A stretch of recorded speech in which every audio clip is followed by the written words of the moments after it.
So let us come now to our next topic on this bridging course, which is all about the ellipse. So let's have first the definition of an ellipse. An ellipse is the locus of a point which moves in a plane so that the sum of its distances from two fixed points of the plane, called the fossae, or that's a plural of focus, is a constant greater than the distance between the fossae. Okay. So let us interpret this definition. So let's first draw a Cartesian plane, and let's start with having the 2 points or the foci lie equidistant from the origin. So let's say we have this as our origin, and let's say the location of the foci is at this point, and let's say at this point.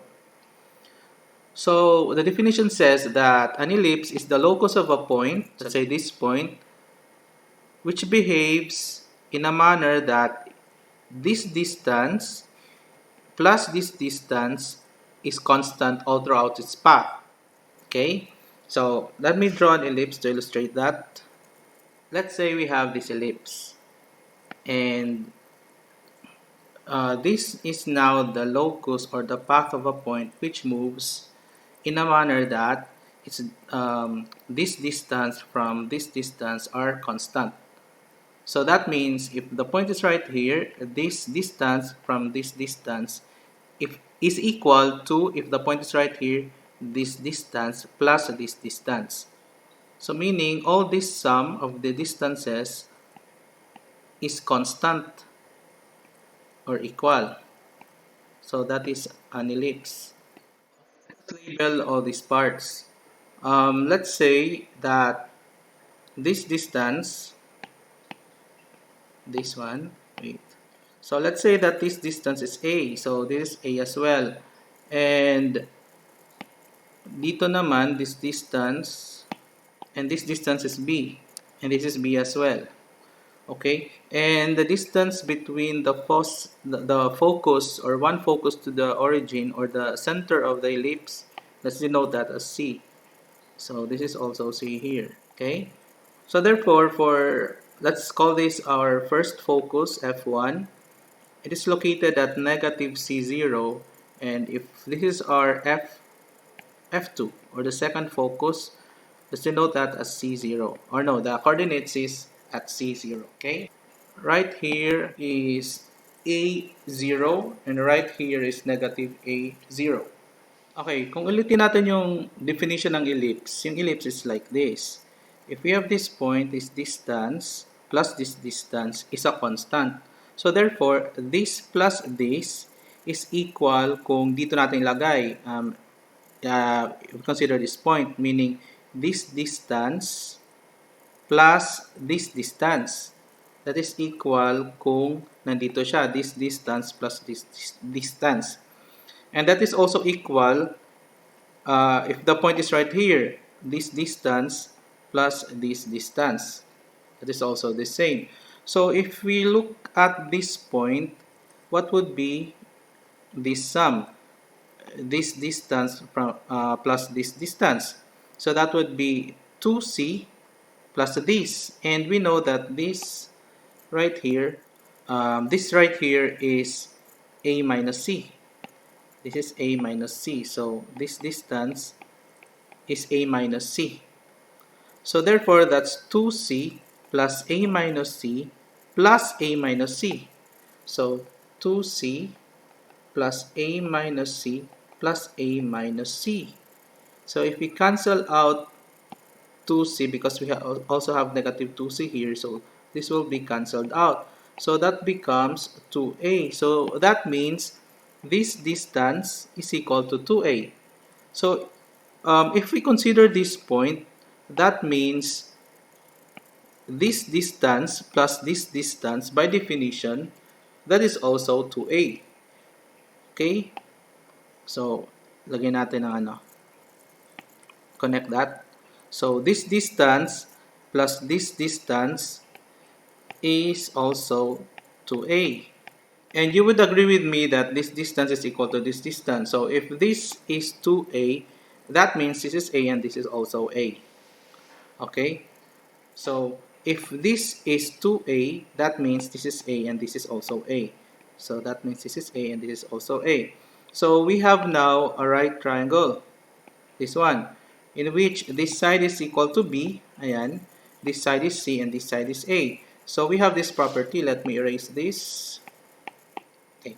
So we have this property, a squared is equal to b squared plus c squared. That is just Pythagorean. Remember, in this illustration, yung a yung pinakamahaba, so that's why a is our hypotenuse. So it also follows that b squared is equal to a squared minus c squared, and also c squared is equal to a squared minus b squared.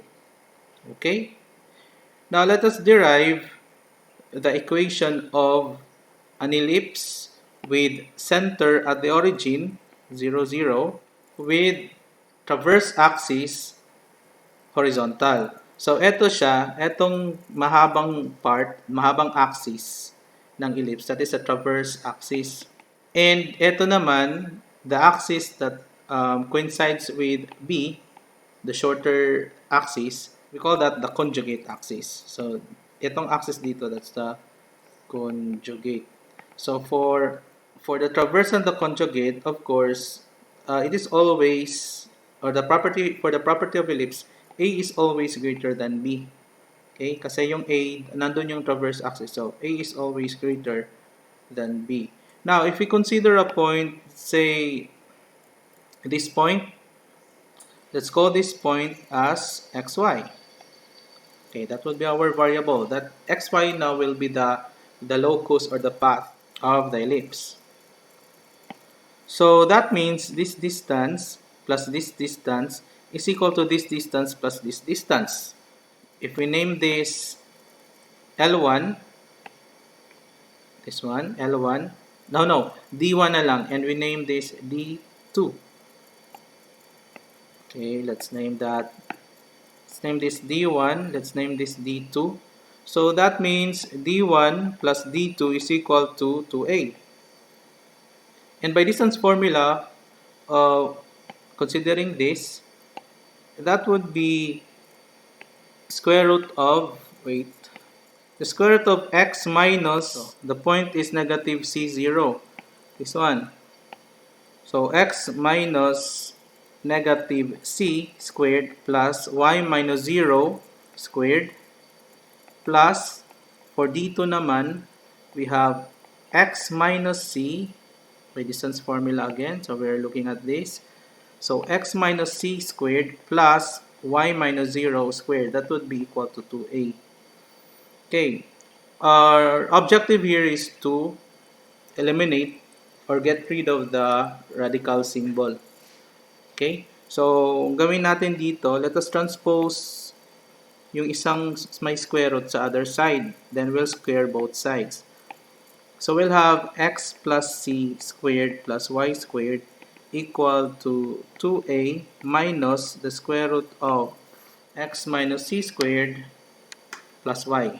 Now, squaring both sides, we'll have x plus c squared plus y squared. That would be equal to 4a squared minus 2 times 2a, so that's 4a times the second term, which is x minus c squared plus y. Oh, sorry, may square dyan. Y squared. Then plus the square of this.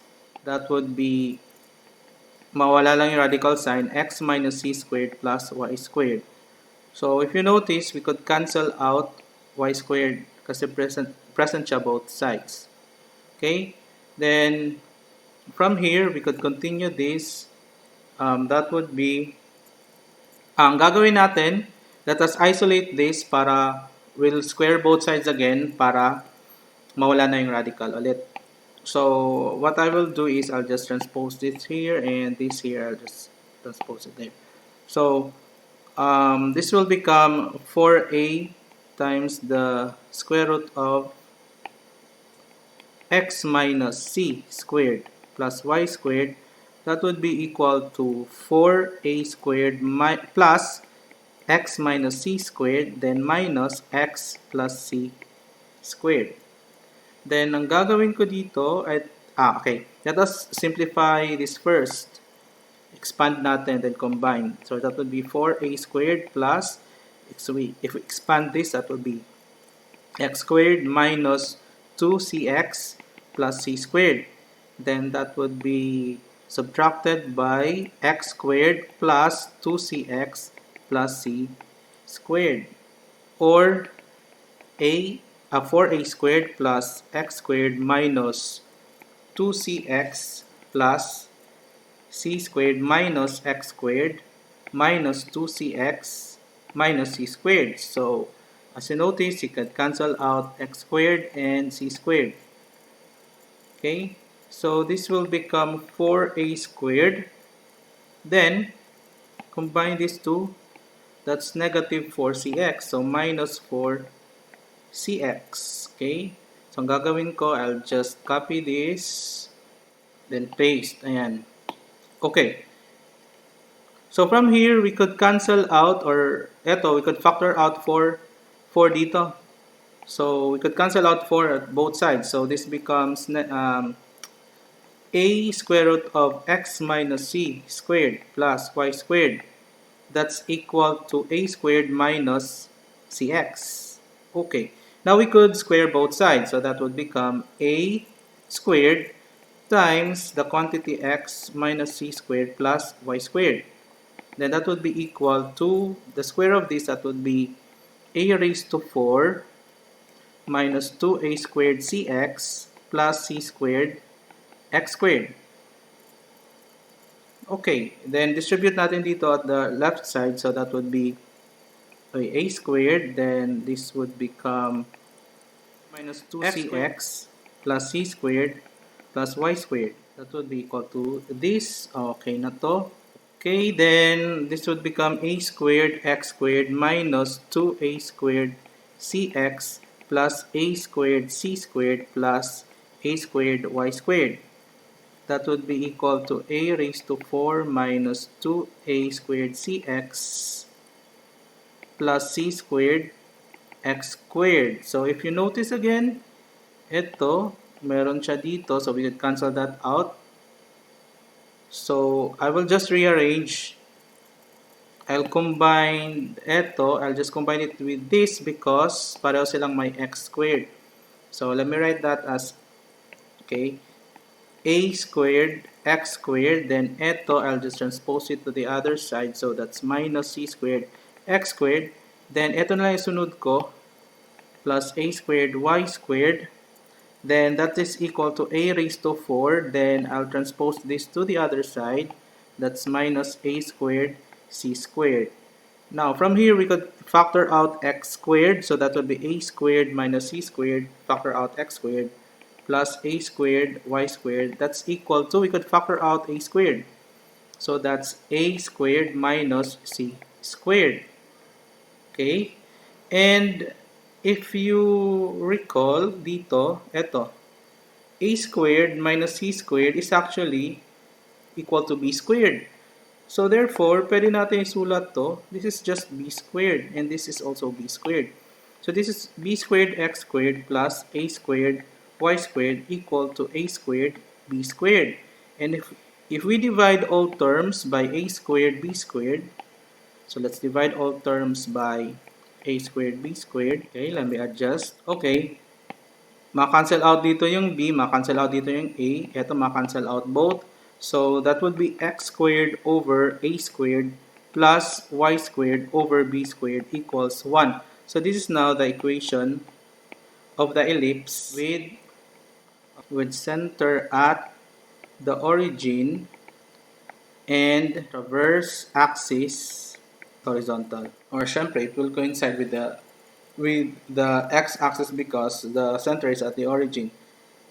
So yun siya. Now, if the traverse axis of the ellipse is vertical, meaning yung itsura niya is like this, like that, so the equation would be x squared over b squared. So meaning the shorter side will be at below na sa x. So that would, ibalik na rin lang natin to, that would be x squared over b squared plus y squared over a squared equals 1. So, eto siya, center at the origin pa rin, tapos axis or traverse axis vertical. Okay? Then, if the center is not at the origin, ganito lang. Hindi na tayo mag-derive because that would be too long again. Eto siya, gawin nating x minus h and y, gawin nating y minus k. If the center is at hk. So that means if we have x minus h squared over a squared plus y minus k squared over b squared equals 1, that means the center is at point hk and the axis or traverse axis horizontal because yung longer side andun siya sa may x. Okay? And of course, we have x minus h squared over b squared plus y minus k squared over a squared equals 1. That would be our equation for ellipses with center at hk and traverse axis traverse axis vertical. Okay, so dito, ito lang i-memorize natin sa ellipse. So we have this. Very simple. We have this. Baliktarin lang. Then we have this. Lagyan lang ng minus h and minus k. Okay, similar pa rin. Madali lang i-memorize. Okay, before we continue with some examples, let us complete first or consider first other elements in the ellipse. So let us introduce first this eccentricity. So pag sinabi natin eccentricity, that is the amount a conic section deviates from being perfectly circular. So that would make sense if we first look at this conic. That's why ito sila yung mga shape natin starting from parabola, circles, from circles and then parabola, then ellipses to hyperbola. These are sections. So this is a three-dimensional shape of a cone. Na dalawang cone, identical cone na they are connected in the vertex. So if ito yung cutting section to siya, or cutting plane. If we pass a cutting plane that at the same angle as this, okay, the shape that will be traced here would be a parabola. So dito, that would be a parabola opening downward. So imagine if this same cutting plane cuts through here. That would trace a parabola opening upward. Okay? Now, if the cutting plane is perfectly horizontal, so like this, kung horizontal yung cutting plane natin, it will trace a circle. So kung mas malayo siya dito sa intersection niya, that would be a bigger circle. So mas malapit, mas smaller na circle. Then for ellipse, islant mo lang konti but not the same as the slant of the parabola. Islant mo lang siya konti, then that would become an ellipse. Okay? So the amount of slant, that gives the eccentricity. Okay. Now, if the cutting plane is vertical, that would be the hyperbola. Yung matitrace niya is parang double na parabola. Ayan. Ito yung eccentricity. That would be the amount a conic section deviates from being perfectly circular. So, from here, that's horizontal na cutting plane. So, if we slant the cutting plane, that would become an ellipse. Diba? So, depende kung asan tayo nag-cut, that would be the size of the ellipse, or kung gaano ka-slant, so that would be the overall shape of the ellipse. Okay? Now, if this cutting plane, the cutting plane is parallel to this inclination, the side ng cone, then that would trace a parabola. Okay? Then, kung vertical na siya, that would be a hyperbola. So, may partner siya dun sa taas. Okay? Or we could also do it like this. Ang eccentricity kasi, if this angle is, let's say, alpha, and this angle is, yung pagkaslant niya. This angle is beta, yung pagkaslant ng cutting plane. eccentricity is the ratio of sine beta over sine alpha. So if the angle are the same, beta and alpha, that would be 1. So therefore, the eccentricity for parabola, the eccentricity is equal to 1. Now for ellipse naman, the eccentricity is less than 1, between 0 and 1. Okay? Or less than 1. Because kung titingnan nyo, the angle here, the angle of beta is smaller than the angle of alpha. Okay? So that means sine beta over sine alpha, that would be less than 1. Okay? So for ellipses, or para sa mga ellipse, the eccentricity is less than 1. And if the eccentricity is greater than 1, we are describing a hyperbola. Okay? Now, asan yung eccentricity dito? The general definition of an eccentricity, that is the distance, or one other definition, aside dun sa sine alpha and sine beta. Another definition of eccentricity, that is the ratio, sulat lang dito ha, sorry.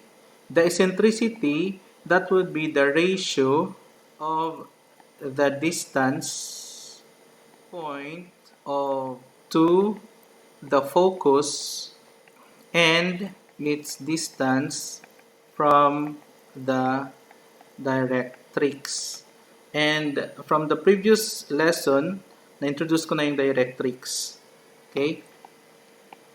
So that is one definition of an eccentricity. So that means, we know that directrix, that's a fixed line, diba? Well, that's a fixed line outside the locus of the point. So in this case, we could draw a directrix outside the ellipse. So let's say the directrix is right around here. So since dalawa yung focus natin, dalawa din yung directrix. So we have this directrix and we also have this directrix. So that means yung ellipse, yung eccentricity daw, that would be equal to the ratio of this over this. Sorry. Or this over this. Wherein, this should always be smaller than this for it to be an ellipse. Diba? Because the eccentricity for an ellipse is less than 1. Okay? Again, so an ellipse, eto siya, this over this, ang eccentricity. Now, remember sa parabola, diba? Sa parabola,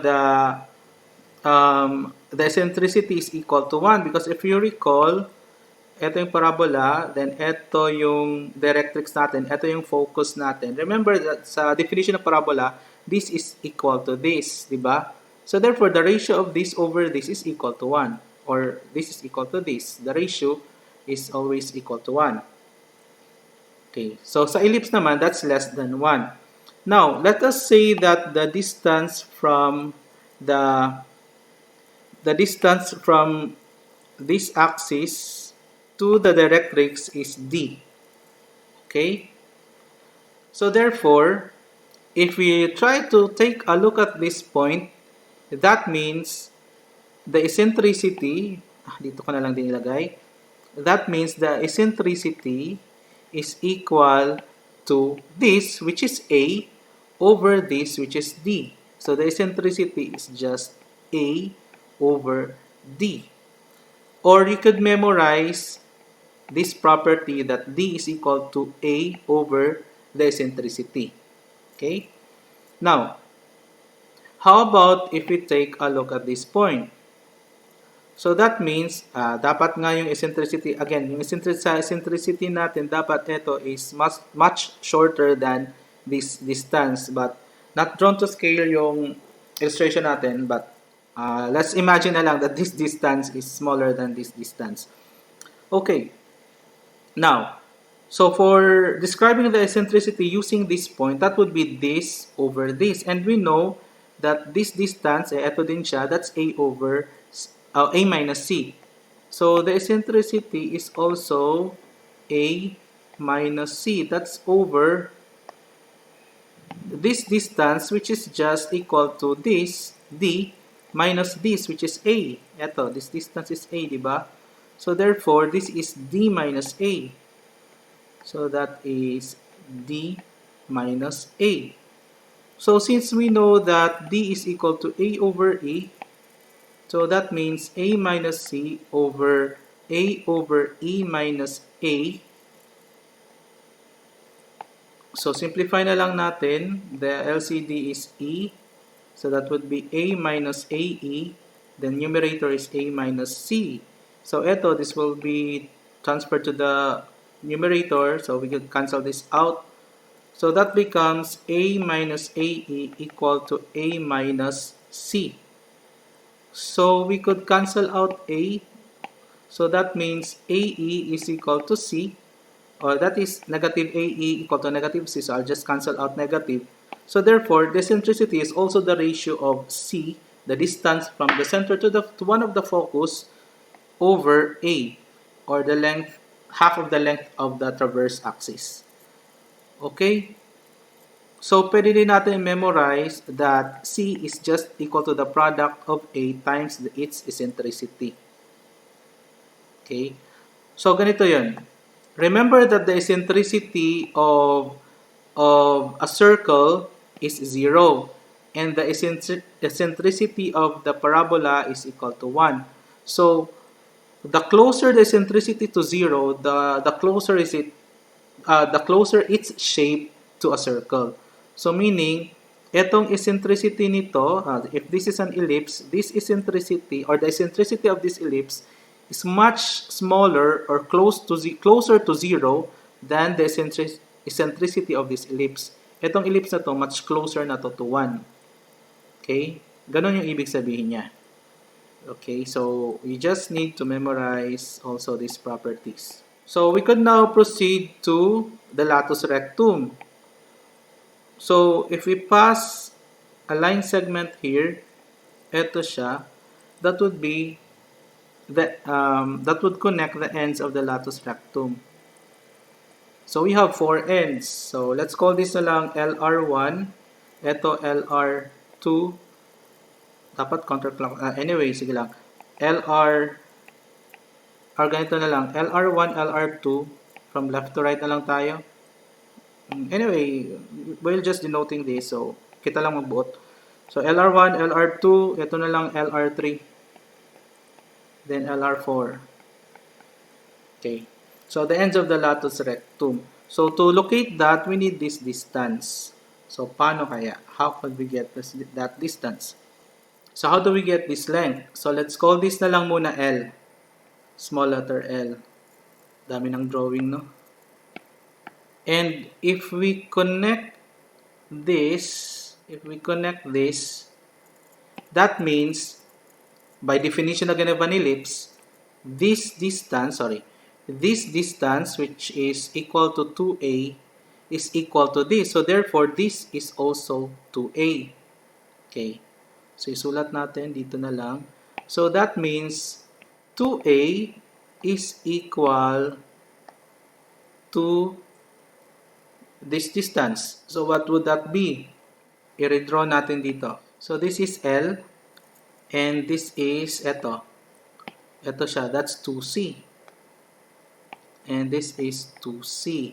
Now, this distance would be, kasi we have a right triangle, that would be the square root of L squared plus 2c squared. So, that's 4c squared. Okay? So, therefore, 2a is equal to this. Or L plus square root of L squared plus 4c squared. Then, we'll just solve for L. So, we'll do that by, isolate natin. So, L squared plus 4c squared. That's equal to 2a minus L. Then squaring both sides, L squared plus 4c squared, that's equal to 4a squared minus 2 times 2, 4al plus L squared. And we could cancel out L squared both sides. So that would become, we could cancel out 4 as well. So c squared is equal to a squared minus 4 minus al. Now, exchange ko na lang to. I'll transpose this here, then I'll transpose it there. So, that would become AL equal to A squared minus C squared. And we know that A squared minus C squared, that is just equal to B squared. So that's AL is equal to B squared. So therefore, L is B squared over A. So therefore, this distance here is B squared over A. Hence, this distance or the length of the latus rectum is 2b squared over a. So you need also to memorize this. Okay, so that's it. Now let's solve some problems. Let's start with problem 18-1.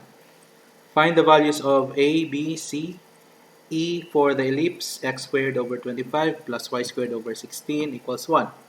So obviously, the given equation of the ellipse in standard form tells us that this is an ellipse with center at the origin, and since ito mas malaki below x squared, so that is horizontal transverse axis. Okay, so ganyan yung itsura niya. So this is very easy because since we know that x squared over a squared plus y squared over b squared equals 1, yung formula natin. So therefore, we say that a squared is 25. Remember that a should always be greater than b for ellipse. So a is 25 and a squared is 25 and b squared is 16. So it follows that a is 5 and b is 4. So that's it. Meron tayong answers for a and b. Now let's proceed to c. Remember that a squared plus a squared equals b squared plus c squared. So therefore, a squared natin is 25. That's equal to b squared natin is 16 plus c squared. So c squared is equal to 9. Tama ba? That's 25 minus 16. That's 9. So therefore, c, let's just take the positive value. C is 3. So this is simply a 3, 4, 5 triangle, which is a right triangle. No? That's it. So how do we solve for letter or for the eccentricity E? That is just C over A, if you recall. So eccentricity E is just equal to C, which is 3 over A, which is 5. So 3/5. Yun lang. That's it. So this is the value of A, B, C, and E. Okay, let's try another problem. Let's try problem 18-2. Find the equation of the ellipse whose foci are the points positive and negative 2, 0, and one of whose vertices is the point 3, 0. Okay. So this is located at one of the vertices and this is the given foci. So, if you notice, since ito yung foci natin, so therefore the point of symmetry is at the origin. Okay, ganito yan. Okay, the problem says that the location of the foci is at positive 2, 0, that one, that's 2, 0, and negative 2, 0, this point. So this is negative 2, 0. So that means na ang symmetry natin or the center is located at the origin pa rin. And since these are the location of the foci, so therefore our ellipse is has an axis or has a transverse axis horizontal. Okay, so ganito yung itsura ng ellipse. Therefore, yung standard equation nito is x squared over a squared plus y squared over b squared equals 1. Now, one of the vertices is located at 3, 0. So, this point, this is 3, 0. So, obviously, if we label these distances, this distance is 2. Hence, C is equal to 2 because the distance from the center to the foci, or to the focus, or one of the foci, is equal to C. And if this is, this point, which is 3, 0, is a vertex, therefore, this distance from this axis to here is 3. Hence, A is equal to 3 because that's our transverse axis. So the value of A is 3. So since we have the value of A which is 3, we have the value of C which is 2, we could solve for B. Okay? We know that A squared is equal to b squared plus c squared for an ellipse. Therefore, a squared is 9, that's equal to b squared unknown plus c squared, which is 4, or that's 2 squared. So b squared is equal to 9 minus 4. So b squared is equal to 5. So b is equal to square root of 5. So therefore, the length of the conjugate axis, or half of the conjugate axis, is just square root of 5. And square root of 5, that's about, square root of 5, that's about 2.24. So that's about 2.24. So it's around here. So therefore, ito pa rin siya. I'm just trying to draw the ellipse. So therefore, the ellipse is more or less like this. Okay, to solve now the equation of the ellipse, that would be x squared over a squared, which is, yung a squared natin is 9, plus y squared over b squared natin is 5, is equal to 1. If you want to change that in general form, so you do that by combining the two terms on the left side of the equation. So for 9 and 5, the LCD, that would be 9 times 5, or 45. So 45 divided by 9 is 5 times x squared. So that will be 5x squared plus 9y squared. That's equal to 1. So therefore, 5x squared plus 9y squared equal to 45. And 5x squared plus 9y squared minus 45 is equal to 0. This is the general form of the equation of this ellipse described. And by the way, for ellipses, if you recall, the general equation for conics usually is ax squared plus by squared plus cxy plus dx plus ey plus f, tama ba? A, B, C, D, E, F equal to 0. So for ellipses, wala to. Para sa mga ellipse, wala to. So for ellipse, that would be x squared plus by squared plus dx plus ey plus f equal to 0. So that would be in this form. Okay, to illustrate this, pwede natin tingnan yung graph. Sige. Since mahirapan tayo mag-drawing, let's just use a graphing tool again. So using Desmos, okay, our answer was 5x squared plus 5x squared plus 9y squared minus 45 equals 0. So this is the ellipse. And if we label the location of the focus, that would be 2, 0. That's one of the focus, or one of the foci. Negative 2, 0. That's another focus. Then the vertex given is at 3, 0. That one. So sakto. And if we locate the vertex along the conjugate axis, so that would be B0. So yung B natin square root of 5, so let us check. So square root of 5, it should be 0 square root of 5, or 0B.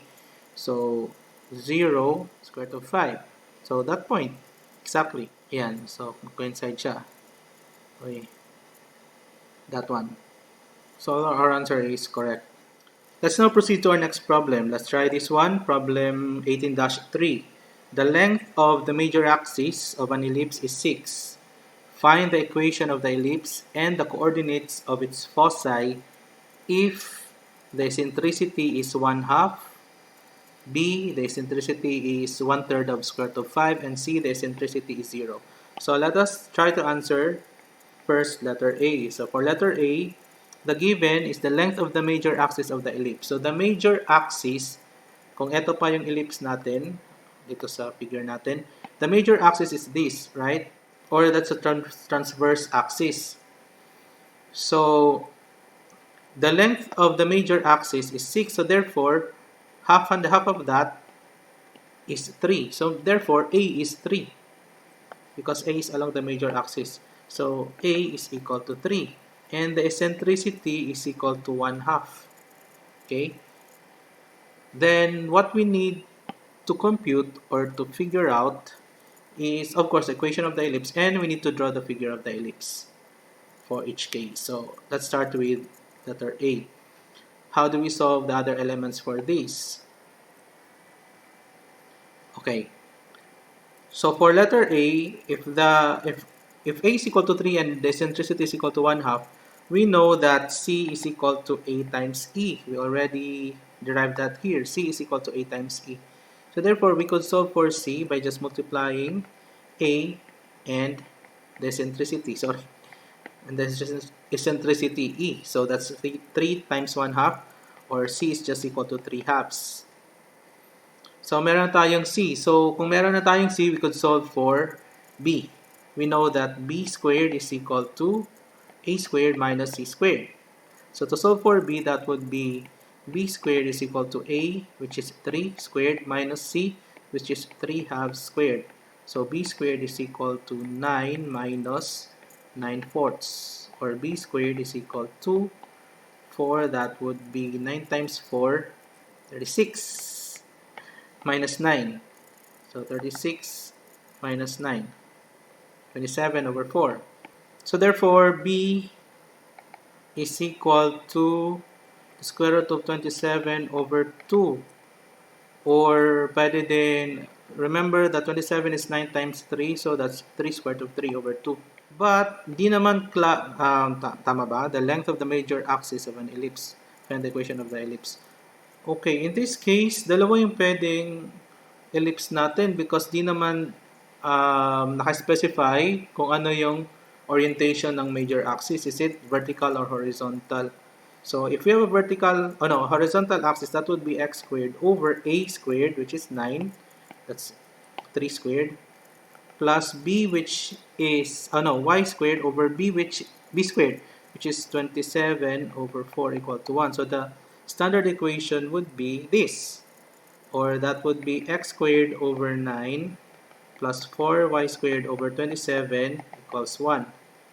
Then, by general form, 9 and 27, that would be 27 ang LCD. So, that would be 3x squared plus 4y squared is equal to 1. So, 3x squared plus 4y squared minus 27 is equal to 0 is the general form of the equation. Okay, that's it. But if yung conjugate axis natin is, if yung transverse axis natin is vertical, then we'll have x squared over 27 over 4 plus y squared over 9. So, yung mangyayari lang dito, magkakabaliktad lang. 27 plus y squared over 9 equal to 1. So, that would become 4x squared plus 3y squared minus 27 equals 1. Pero, ganun pa rin elements niya, the eccentricity and the value of A and of the major axis or the transverse axis is still the same. Okay, let's try to plot the graph of these functions, of these curves di pala.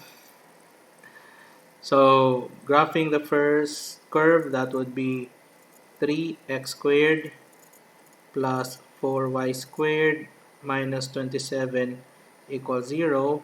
So, yung major axis natin is horizontal. So, kung vertical yung major axis natin or the transverse axis, that would be 4x squared plus 3y squared minus 27 equals 0. If you notice, ganun lang.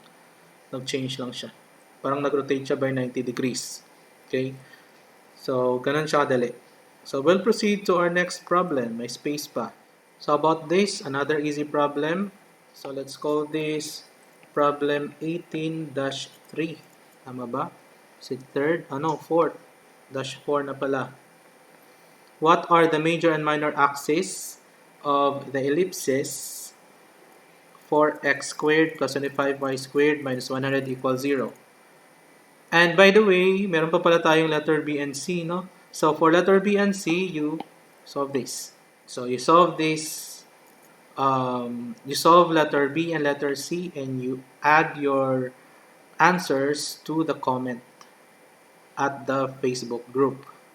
So if we answer the next problem, problem 18-4, what are the major and minor axes of the ellipse? So we have given 3 problems. So tatlo. So meaning, I need to answer 1, you answer the rest. Ganon ulit. So the major and minor axes. Okay, let's start with the first problem. 4x squared plus 25y squared minus 100 equals 0. So madali lang naman, all you need to do is, ito, change it to standard form. 4x squared plus 25y squared equals 100. Then divide all terms by 100. So that would be 4x squared over 100 plus 25y squared over 100. That would be 100 over 100 para maging 1 ang right side of the equation. So, 100 over 4 is 25. So that would become x squared over 25 plus y squared. So 100 over 25 is 4. That's equal to 1. So since ito yung mas malaking number, so this is the major axis. So therefore A squared is 25, so A is 5. And B squared is 4, so B is 2. Okay, so that would be the major and minor axis. Ganun siya kadali. Sobrang dali. So, if the problem is asking for the length of the major and minor axis, so therefore, 2A is 10 and 2B is 4. Okay, major and minor axis. Ibig sabihin ito, this length is 2A, diba? So that's A, and this length is 2B. That's B plus B. Ganun lang siya kadali. So we can now proceed to the next problem. Okay, let us solve this one. Problem 18-5. Find the equation of the ellipse with center at -1, -2, vertex at -1, 0, and b is equal to 1. Again, sobrang dali. So if the center is at -1, -2, that means h is -1 and k is -2. Now b is equal to 1. So how would we know if the transverse axis is vertical or horizontal? Okay, in order for us to determine the orientation of the ellipse, we need to plot the points given. So suppose this is our graph. So the center is at -1, -2. So that is this point. This is -1, -2. And one of the vertices is at -1, 0. So that would be this point. This is -1, 0. So it implies that the axis, yung major axis natin is vertical. Or the transverse axis is vertical because this is the center, nandito yung vertex. So vertex siya, so meaning vertical yung axis natin. Okay? So that means if b is equal to 1, the value of b, yun yung along the conjugate axis. So kung ito na yung conjugate axis natin, this is transverse axis, then b would be this. This is 1 unit and this is 1 unit. So plot natin siya dyan. Ganyan. So therefore, the curve looks like this. More or less. So drawing natin. So the curve looks a little like that. Okay, so let us now solve the equation of this curve.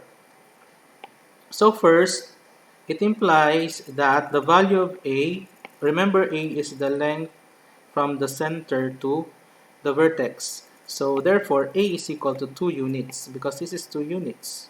1, 2. So A is 2 units. And we have B equal to 1. So therefore, x squared,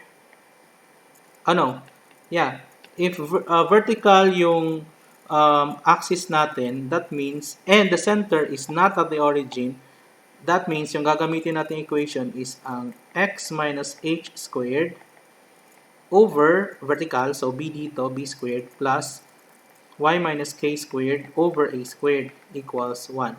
Okay? So kasi yung major axis natin vertical, so that's why yung a natin nasa ilalim ng y. Okay, therefore, this would become x minus -1 squared over b, which is 1. So 1 squared, 1, plus y minus -2 squared over a, which is 2, so a squared is 4. That's equal to 1. Okay, LCD is 4, so this would become 4 times x plus 1 squared plus y plus 2 squared equals 1. So 4 times, expand this, x squared plus 2x plus 1 plus, let's expand this, that would be y squared plus, y squared plus 4y plus 4. That would be equal to 4. So I just transpose this to the other side. So that would be 4x plus 8x plus 4 plus y squared plus 4y plus 4 equals to 4. Could cancel isang 4 dyan. So let's cancel that out. So this would be, oh sorry, this is x squared pala, sorry. So this would become x squared plus y squared plus 8x plus 4y plus 4 equals 0. So this is our answer. That is our answer. So let us check using the graphing utility kung tama yung answer natin or kung the same dito yung answer natin or yung graph natin ginawa. So that would be 4x squared plus y squared plus 8x plus 4y plus 4 equals 0. Ayan. So pareho. It's the same. So this is our answer now. So for our next problem, we have this. Problem 18-6. Find the center, foci, and eccentricity of the ellipse 16x squared plus 25y squared plus 16x plus 4 equals 100y. The first thing we need to do with this is to change this to standard form in order for us to identify the elements of the ellipse. Okay, let's start with rearranging this para makapag-completing the squares tayo. So, we have 16x squared plus 16x plus 25y squared. Then, I'll put 100y dito. Okay, 100y plus 4. Yung 4, I'll just transpose that to the other side. So, minus 4. So, if I factor out 16 here, that would be 16 times x squared plus x plus, if I factor out 25 here, that would be y squared minus 4y. Then that's equal to negative 4. So by completing the squares, that would be 16. So changing x squared plus 1 into a perfect square trinomial, so that would be, yung b natin dito is 1, so that would be 1 over 2 squared. So we need to add 1/4. So x squared plus x plus 1/4 plus 25 times y squared minus 4y, so that would be 4 divided by 2 squared, so that would be 4. So plus 4 equal to negative 4. So to balance, if we added 1/4 times 16 here, so that would be 4, so we need to add 4 here also. And if we added 4 times 25 here, so that's 4 times 25, so that's 100. We also need to add 100 here to balance. Okay? So, ma-cancel out lang to.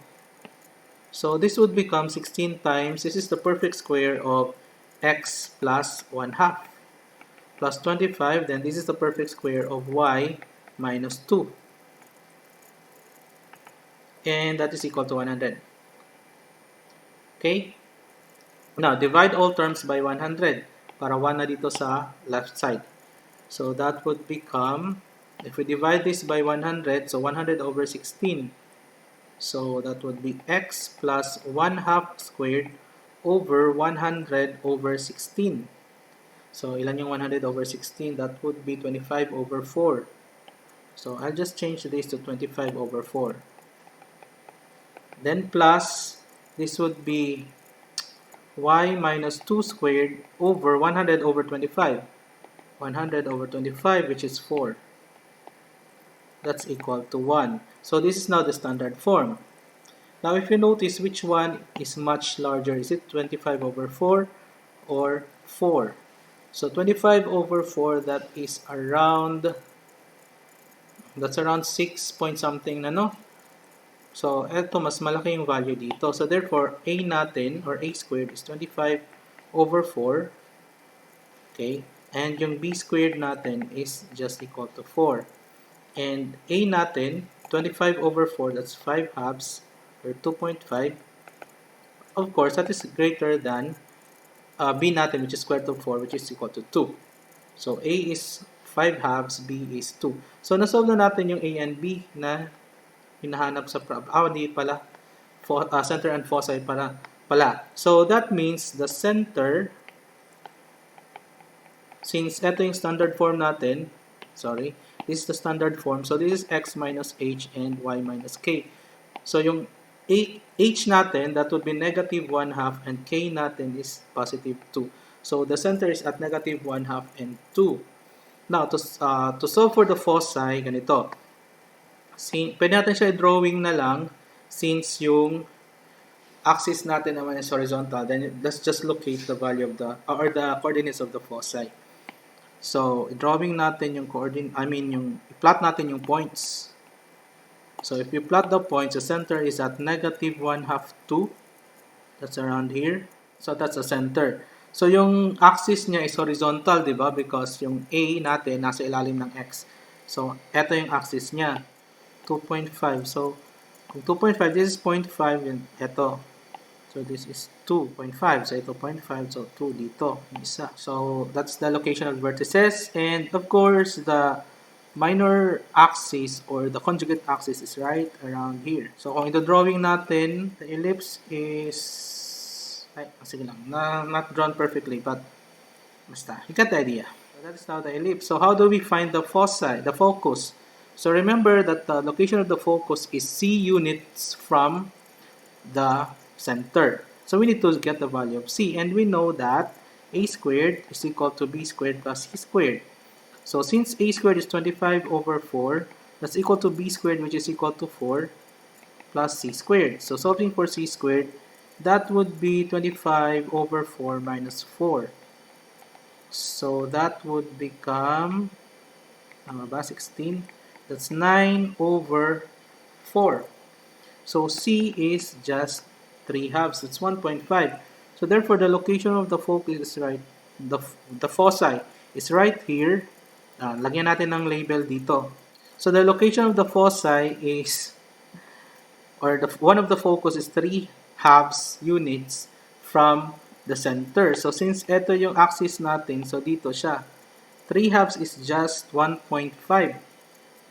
So, ito siya. This is 1.5 units.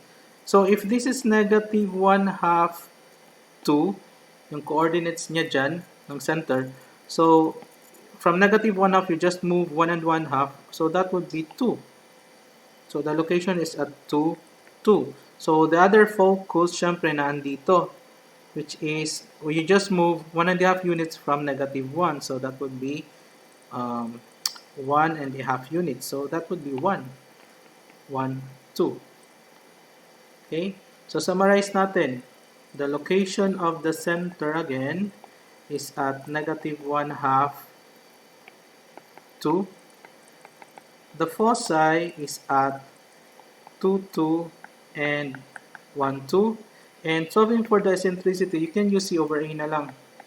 Eccentricity C over A, that's 3 halves over, ilan yung A natin? A is 5 halves.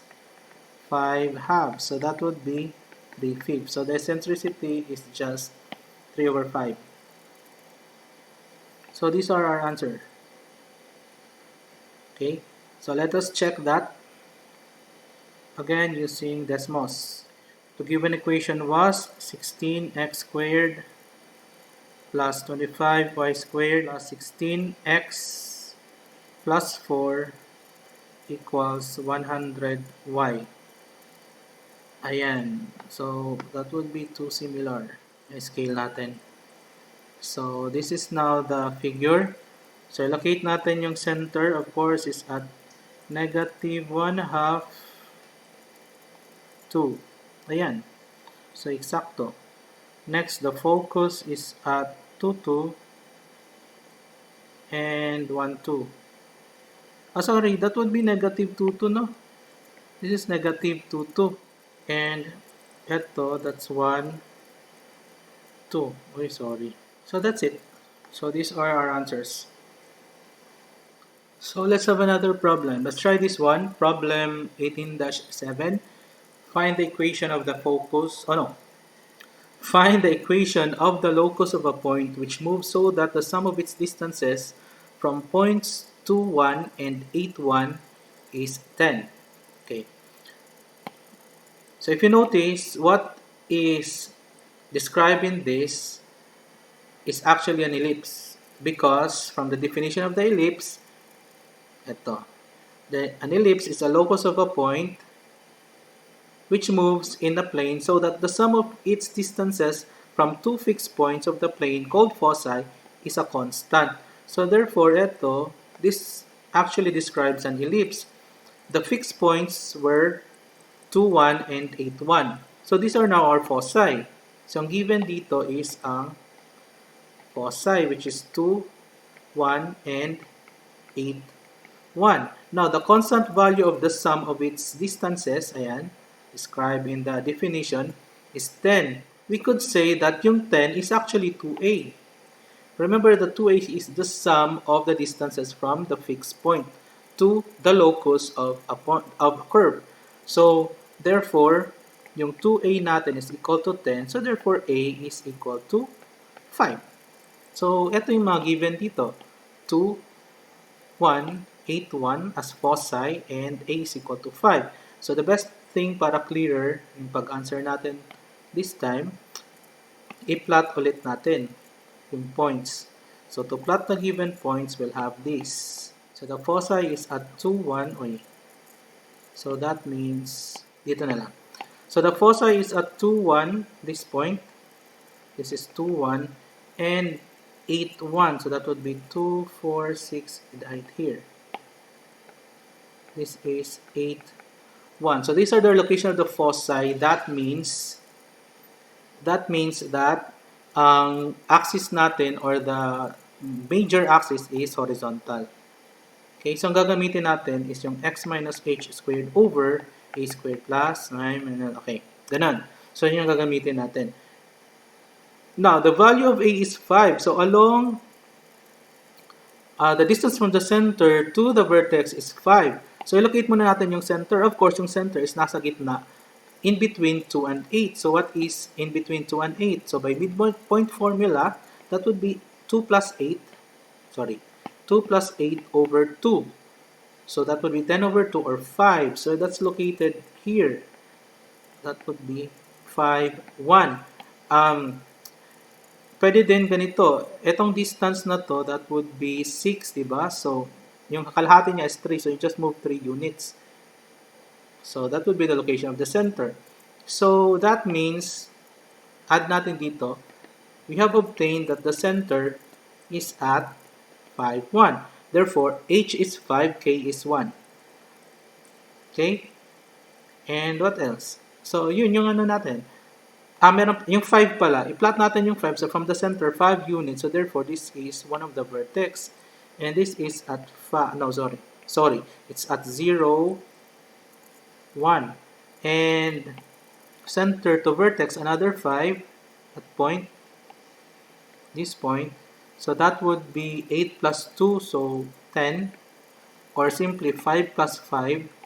So, that's 10, 1. So, that's the location of the vertices. So, ano na lang solve natin? That would be letter B. And since we know that the center to focus, that would be our center to focus, that would be C. So, C is equal to 3 here. Okay? Because this distance, that's 3 units. Move natin konti. Yan. Okay, that's 3 units.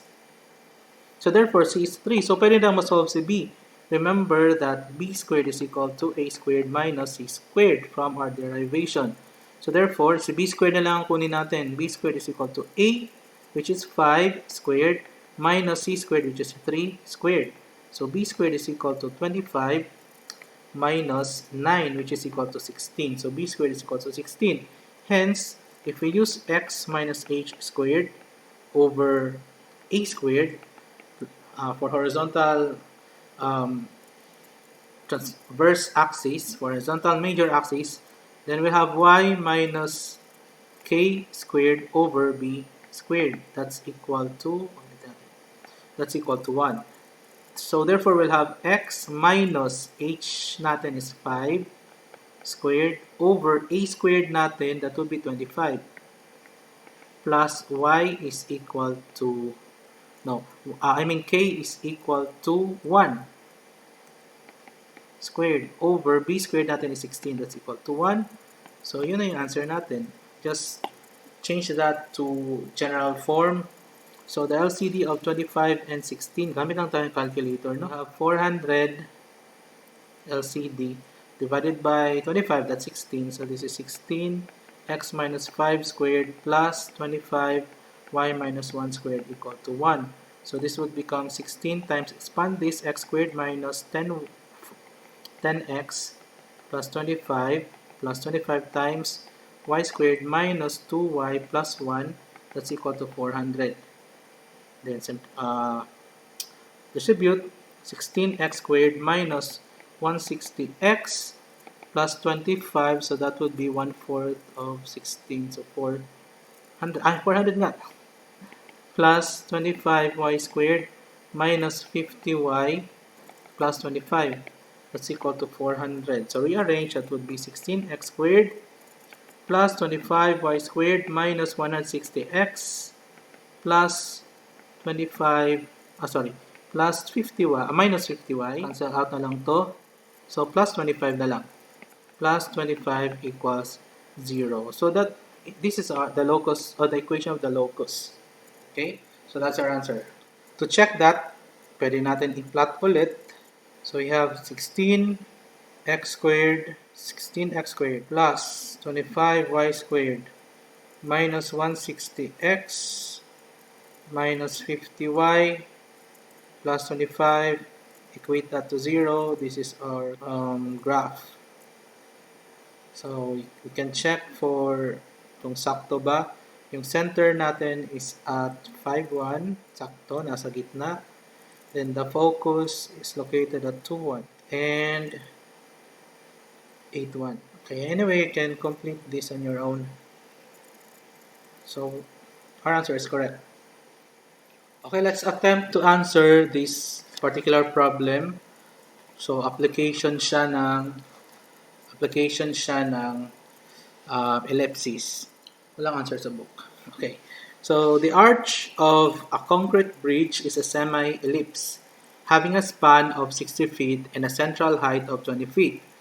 If a roadway is 25 feet below the base, find at 10-foot intervals the distance from the arch to the roadway.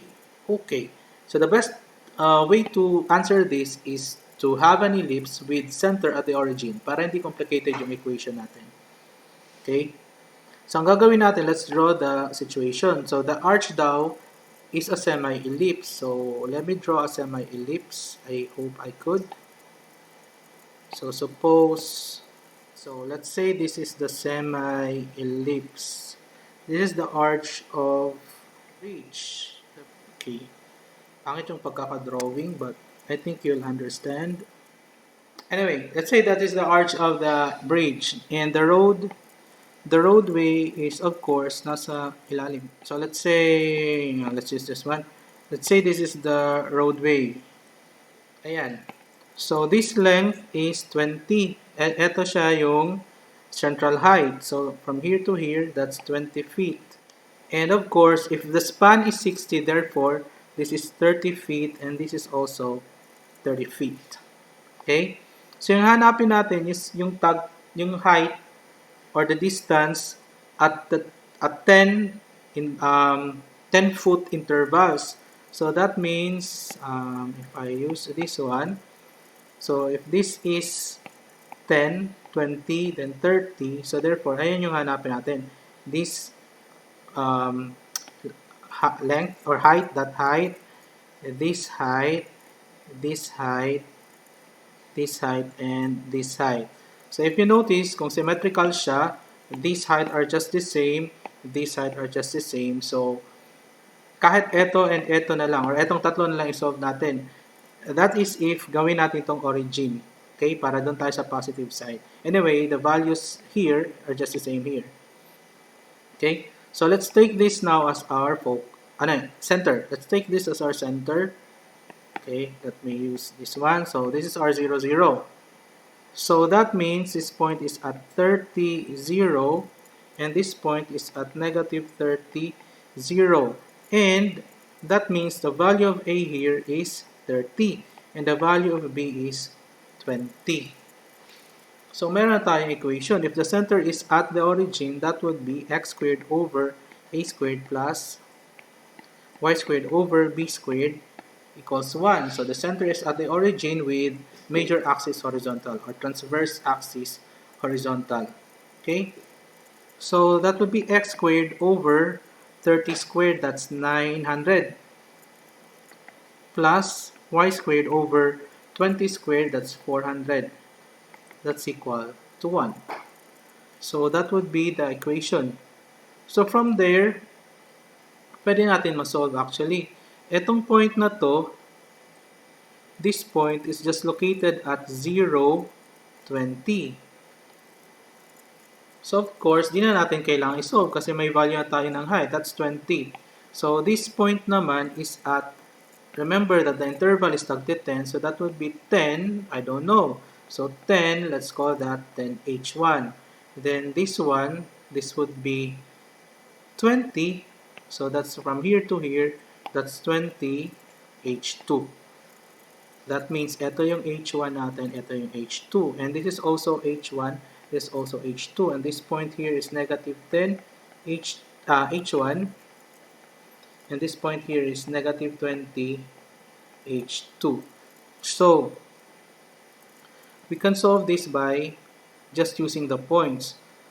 So, sobrang dali lang niya. So, at 10 H1, that means the value of x is 10, the value of y is H1. So, using the formula or the equation x squared over 900 plus y squared over 400 equals 1, we just substitute. So, that would be 10 squared over 900 plus y squared over 400 equals 1. Then, yun na, solving for y na lang. So, that would become mano-mano or mag-calculator na lang tayo. So, using our calculator, 10 squared over 900 plus y squared over 400 equals 1. Then solving for y. Ayan, of course, yung positive yung kukunin natin because height is positive pataas. Positive and negative yung lumabas because we're talking about ellipse. Dapat kasi meron siyang mirror image ito sa ilalim dito. So yun yung negative na height, but di natin kailangan because we're talking about application niya sa bridge. So therefore y is equal to 40 over 3 square root of 2, or that would be the same as 18.86 feet. Oh, sorry. That would be our H1. So H1 na lagay natin dito. So this is our H1. So our answer here is our H1. Ayan. So solving for H2, that would be at 20 H2, this point. Right? Okay. That point. So that's 20 H2. That means x is 20 and y is H2. So we have 20 squared over 900 plus y, which is H2 squared over 400, that's equal to 1. So again, using calculator na lang, we could solve for H2. I'll just change this to 20. Ayan. I'll just change that to 20 and solve for y. So H2 is just 14.91 feet. So the answers are, ito yung mga height natin, 18.86 and 14.91. Napakadali. Sobrang dali. So easy. So, in our next lesson, we'll be discussing the last conic, which is the hyperbola. So, this would be our last problem. Remember your assignment. I-comment nyo na lang doon sa Facebook group natin. And I'll see you in the next lesson.